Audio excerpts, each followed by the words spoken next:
Hello everyone, I am here again. We will read again today is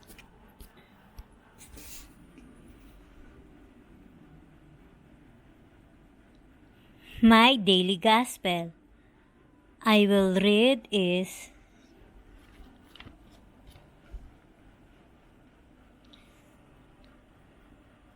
February 21. Commit your life to the Lord, trust Him, and He will act.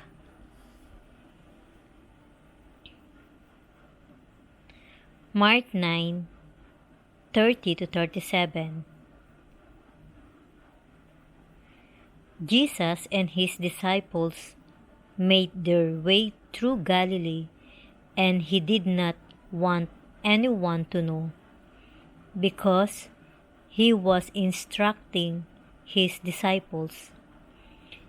He was telling them, "The Son of Man will be delivered into the power of man. They will put Him to death, and 3 days after He has been put to death, He will rise again." But they did not understand what He said and were afraid to ask Him. They came to Capernaum, and when He got into the house, He asked them, "What were you arguing about on the road?" They said, "Nothing," because on the road they had been arguing which of them was the greatest. So He sat down, called the 12 to Him, and said, "If anyone wants to be first, he must make himself last of all and servant of all." He then took a little child whom He set among them, and embraced, and He said to them, "Anyone who welcomes a little child, such as this in my name, welcomes me, and anyone who welcomes me, welcomes not me, but the one who sent me." Reflection. A disciple has to learn to lead his people by being a role model. The life of Jesus and His examples give us the tip for good leadership. Primarily, a leader is the one who keeps the public away from knowing his own person's struggles.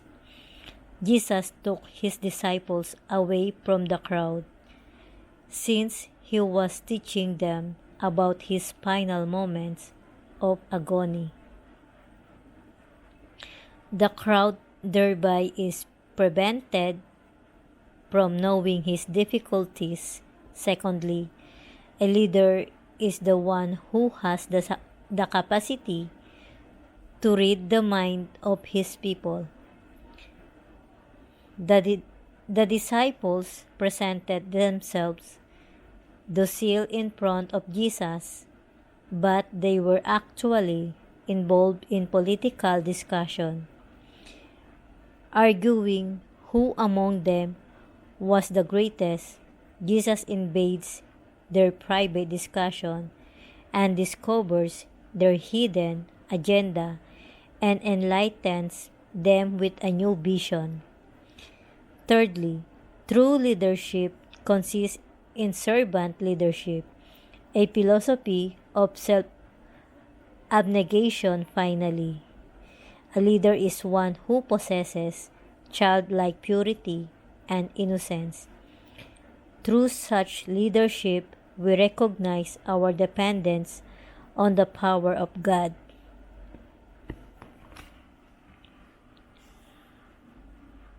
Commit your life to the Lord, trust Him, and He will act. I will always remind you. We will talk to Him even in our minds. We will thank Him every day. And we will pray to Him every day. And the most important thing is that we put Him in our heart and love Him more than in our lives, because He will never forsake us. Gaya rin po ng sinabi ko po sa inyo, palagi ko lang po kayong paalalahanan o ipapaalala sa inyo na kakausapin po natin siya palagi kahit sa ating isipan. Magpapasalamat po palagi tayo sa Kanya sa araw-araw at magpe-pray po palagi tayo sa Kanya sa araw-araw. At ang pinaka-importante po, ilalagay po natin siya sa ating puso at mahalin po natin siya ng higit pa sa ating buhay, kasi hindi po niya tayo pababayaan. Today is February 21. So, February 21, ilang araw na lang, at tapos na ang buwan ng Pebrero. Ang buwan ng Pebrero, tama nga, Pebrero. Akala ko nagkamali ako ng pagkakapanalita ko. Sa totoo lang, kaya ginabi ako ngayon kasi umalis ako. So, nagbayad ako ng orido, tapos kumain, then yun lang. Naglakad lang din ako. Tapos ito na, nandito na ako.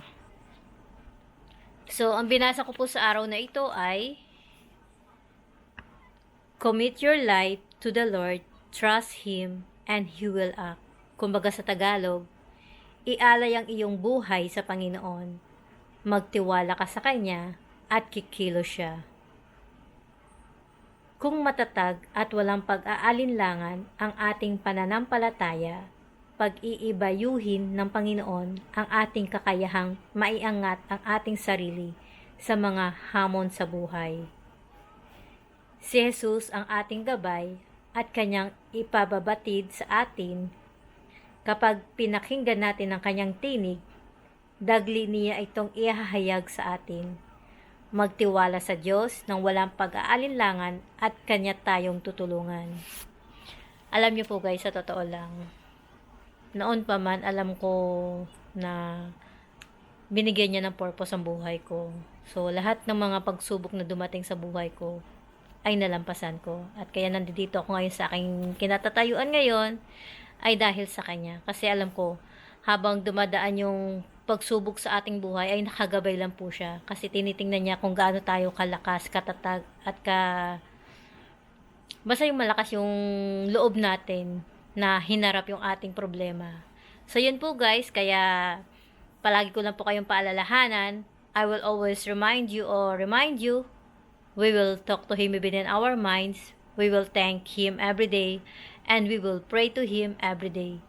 And the most important thing is that we put Him in our heart and love Him more than in our lives, because He will never forsake us. Gaya rin po ng sinabi ko po sa inyo, palagi ko lang po kayong paalalahanan o ipapaalala sa inyo na kakausapin po natin siya palagi kahit sa ating isipan. Magpapasalamat po palagi tayo sa Kanya sa araw-araw at magpe-pray po palagi tayo sa Kanya sa araw-araw. At ang pinaka-importante po, ilalagay po natin siya sa ating puso at mahalin po natin siya ng higit pa sa ating buhay, kasi hindi po niya tayo pababayaan. Kaya hanggang dito na lang po at maraming araw pa po tayo magsasama. God bless all po sa inyong lahat.